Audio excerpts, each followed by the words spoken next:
In A school, I actually began the search. I started doing the math to see how much a degree would cost me and how I'd be able to go about receiving the funds for that degree, because it still wasn't cheap.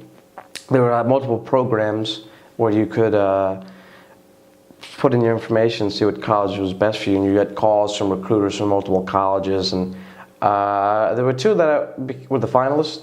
One was University of Grand Canyon, GCU, I believe, which I'm sure you've seen the commercials for that. Mm-hmm. And the other was UMGC, University of Maryland Global Campus. And being a resident of Maryland, I ended up choosing that one. And I would not recommend doing online college in A school because it could interfere, because you're doing schoolwork and studying for the military and doing college in your own time. It also depends on your rate and job. As MAs, as we have a lot of off time. I'm most likely going to be stationed on the shore.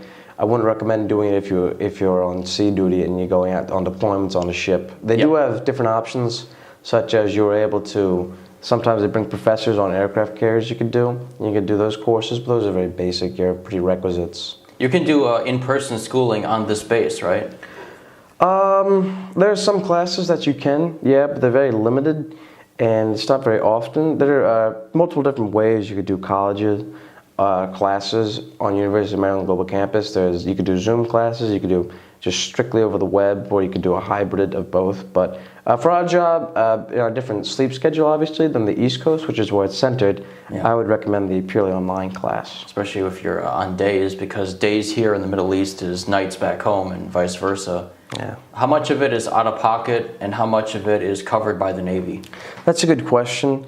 So there's this really wonderful website called FAFSA. It's capital F, capital A, capital F, capital S, capital A. Period. Period. And that is federal. You apply for loans and grants. It only takes about 30 minutes, and the deadline is June 30th.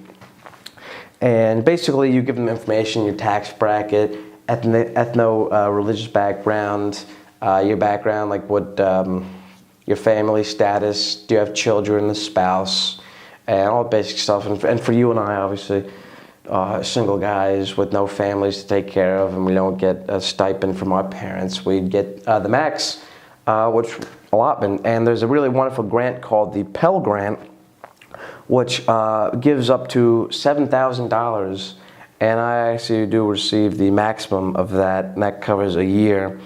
And with UMGC, credits are usually $450 or $500 per credit hour. But being in the military, you don't have to pay for books, you don't have to pay for any textbooks or anything, and there's no other fees. You just pay for the classes, but there's a discount, so you only have to pay $250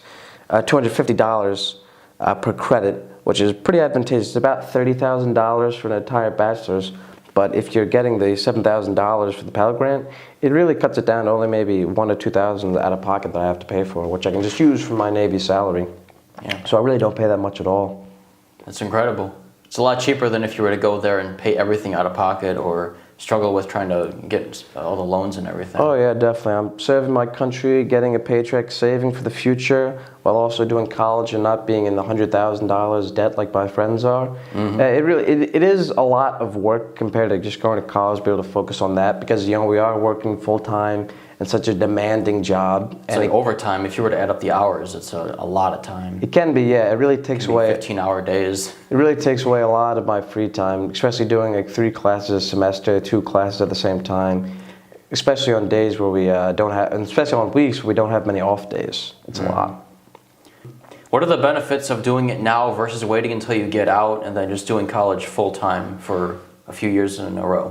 It depends, honestly, on what you want to do. So I'm looking, my plan is to pursue a post-grad, whether that be a medical doctorate or a psychology doctorate or even just a master's degree. You're going to be the real Dr. Burnhill at last. Yeah, I'm a little antsy on it. I want to try and get it done. I'd rather be, a doctor by 28 than, 34. But that's just me. It definitely depends on how much work you can handle. I feel like, I'm not the biggest fan of the Navy, personally. I will be quite transparent about that. But It has helped me in work management, especially like boot camp. It's given us tools to manage the workload and just be used to the stress. So the big benefit is being able to get out of the military. We're in different ages. I'm only 19. I'll get out of the military at 22. Mm-hmm. And getting out at 22, very close to a bachelor's degree with 4 years of work experiences, you're in a better position than people who just went to college. Mm-hmm. So that's one of the big advantages. If you don't want to handle the work, you can definitely just use the GI Bill and pay for 4 years like that and get out and live comfortably. It's really the person's prerogative, Mr. Beck. So on a work day, it's 100% work. And by the way, it's worth mentioning that if you're in the military and you're doing something on the side like college or like something else, you should still do your main job first and focus on that first before taking care of other things. Like work the job you have before you work on the side hustles or college or whatever you're doing. So on a work day, it's a work day. Or do you work on college on a work day also? It not depends. Just off days. So we work 14-hour days pretty much, and I like sleep. So I'll try and get back to my room. I'll try and do 30 minutes to an hour's worth of textbook reading and then go to sleep to try and minimize the stuff I have to do on those 2-day offsets. But a big thing I like to talk about is my college schedule with the Panama schedule.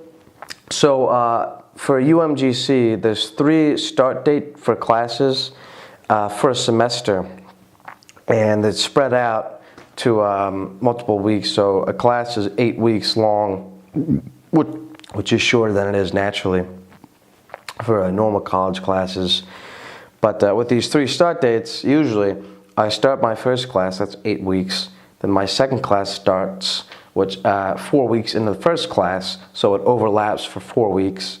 And then after 8 weeks of the first semester start date, the third class will start.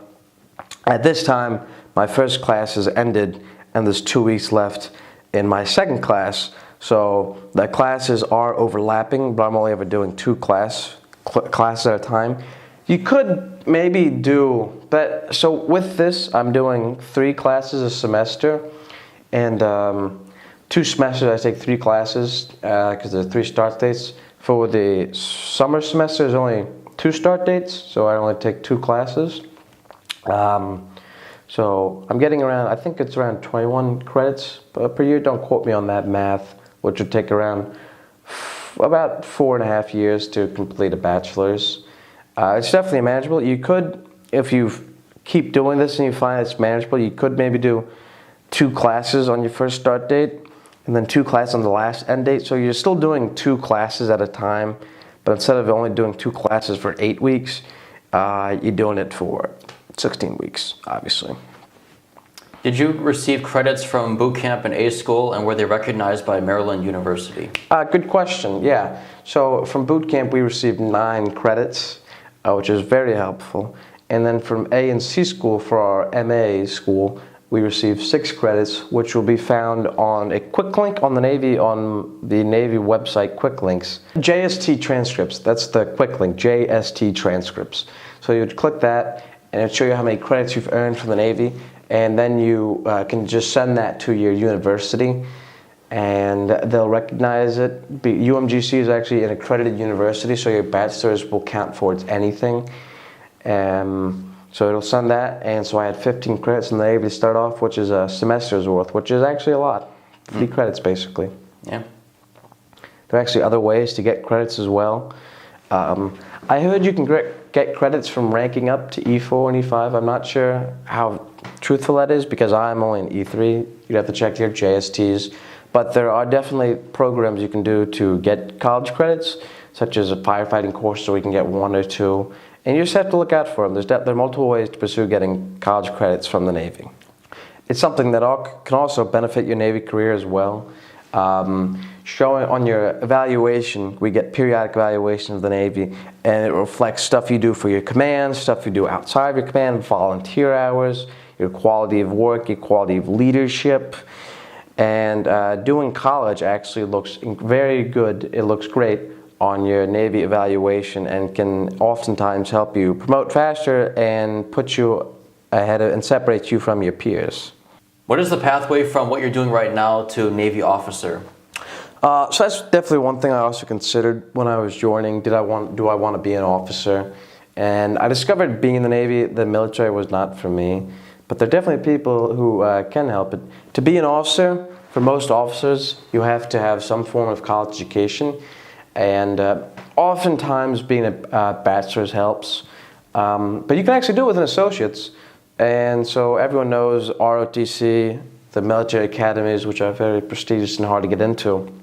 But the most common and probably the easiest way to becoming an officer would be to do college while you're in the military, get 60 credits. Like right now, I'm at 38 credits after only doing it for a year. So after about next year, I'll have my associate's degree. And if I really wanted to, I could have put in an officer package to apply for Officer Candidate School, also known as OCS, which is a 12-week officer boot camp style, which is where you learn all the basics and stuff of how to be an officer. And then I believe you get sent to another school to learn that the specifics of being that officer, kind of like boot camp in A school. So if you're going to be surface warfare or public affairs or intelligence. Yeah. But that would probably be the easiest route, doing that, getting your associate's degree in the Navy, then putting in an officer package. And I can't say it would get approved or denied, but it's definitely a better chance that it would get approved. Yeah. It's also possible to go to college or to become an officer, a Mustang, which is enlisted, that became officer without college at all. If you go the limited duty officer program, where you have to be at least a first class with at least 8 years of service, you can put a package in, and if you're selected, you go to Mustang school. But who wants uneducated officers? And you have to be prior enlisted in order to become a Master-at-Arms officer. Yes, but who wants to be an uneducated officer? An uneducated officer? I don't know about that. You're very educated in the experience of being an enlisted MA, at least, versus someone that's straight out of college and then trying to tell Master Chiefs who have been in for 25 years what to do. That's fair. I think it's definitely a good mix. I think of a formal education and a quote-unquote military education, rather than just a kid who gets straight out from West Point thinking, oh, he knows what to tell gunnery sergeant what to do. Mm-hmm. There's definitely a mix. Yeah. So where do you plan on going with all of this in terms of your own career with college and the Navy career? So for me, I definitely put more eggs into my college basket. Truth be told, I don't care. I don't dedicate my whole life to my Navy career. Something you don't have to do. There's a big misconception when you get to boot camp at A school. All these instructors might try and say, focus on the Navy career. Your Navy career comes before you. That's not true. You come before you. It's all on what you want to do. Don't let anyone else tell you what you want to do or what's best for you. And so for me, I don't want to do, like I said in this video before, I'm not the biggest fan of the military. I don't particularly enjoy it, but I do it. So I don't want to make this a career for me personally. So the college is a step towards the career I want to do. So for me, I show up, I do my job, I know my job, I'm qualified to my pay grade to where I need to be, and at the end of the day, I contribute to the Navy. Mm-hmm. There are people in the Navy who might say, oh, well, you're not as highly qualified as I am. You don't care as much. A term they like to throw around is S-bag. I'm sure you can fill in the blank what S means. And they might try and bully you and degrade you and patronize you into getting more quals. Don't listen to them. That's not true. If you want to focus on your Navy career and get more quals, that's fine. If you just want to show up and do your job, that's perfectly fine too. Don't let anyone tell you that that's not okay, because it is. So there's no shame in doing enough and doing what you're supposed to do, as opposed to going way over the top. But in the end, the college degree is kind of the ultimate qual, ain't it? Yeah, that's definitely true. It depends on what benefits you personally. If I wanted to do 20 years in the military, getting as highly qualified as I could would be the most advantageous thing. But for me, where I'm not too concerned about that, and where college is the big concern, that's how I see it. Sure. Yeah. So what's an actual typical day look like when you're doing college work? Like, how does the actual work work? So that's a good question, Mr. Beck. So it's all very easy to imbibe the information on UMGC and how the class is formatted. Every school is formatted differently, but UMGC is pretty easy. Like I touched on before, the the class weeks are 8 weeks long, and typically there's around 3 large assignments you have to do, and sometimes there's a test in between. But most of the time for a 1 week, it will look like I'll have to do textbook reading. I'll read multiple articles. I'll read from a textbook. I'll watch videos pertaining to the subject. Because that could take anywhere from 2 to 6 hours. And then I'll do a discussion post or multiple discussion posts, which is guaranteed every week. There's at least one. And that will most likely be a question about the reading that we'll have to do. It usually ends up being around 400 to 500 words in length for discussion. For some classes, there's multiple discussions per week. Sometimes you have to do a discussion and your assignment, which could be really anything for an assignment. Think of basically like essays or timelines or slideshows you have to create. Sometimes you have to do presentations with multiple group presentations, which is kind of hard to do online, but it's definitely manageable, and it's pretty rare to see in classes. And there are tests too. There actually, so far, there aren't any large tests. Like there's no final exams like you would see in normal colleges. A lot of times for some classes don't even have any tests at all, and they're not proctored either. But yeah, so the exams are not proctored. Some classes don't even have exams. And I took a class recently where there's an exam for every week, but there are only about 10 to 15 questions, which is pretty easy. It's all just subject matter stuff we learned that week. Some classes, there's an assignment every other week, and then the week where there's not an assignment, there's a test, which is around 10 to 15 questions or 20 questions.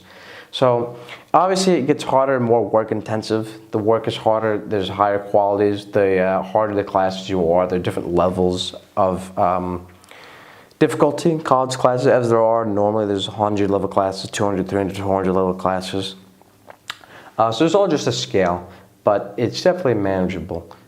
Sometimes I don't have free time to hang out with friends, but that's a sacrifice I'm willing to make. Well, Beck, thank you so much for having me on. I really did appreciate my cameo on the prestigious Beck TV. Mm-hmm. Thank you everyone for listening. I hope you watched the video in its entirety, in its duration. There's really some helpful stuff in here, information. If you have any further questions, you can send me an @ or a private message on the Discord. My thing is MASN Burnhill. So yeah. MASN. Yeah, Burnhill. That's my nickname. Thank you guys for watching.